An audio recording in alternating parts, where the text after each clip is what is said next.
how to change the battery on your Erbauer impact driver. So we have a battery on our Erbauer impact driver here. It's super simple. So say the battery's like this, facing you. This button presses down like that, and then you need to pull it towards you, or the impact driver away from you. So push that down, and either push and pull, and then is the battery released. Again, get your new battery, and it goes together like a jigsaw. You can see, it goes like that, and you want to hear the click. So that's how easy it is to change a battery on an Erbauer impact driver.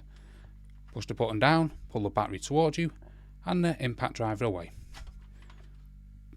So hopefully that helps you out how to change the battery on an Erbauer impact driver. Super simple.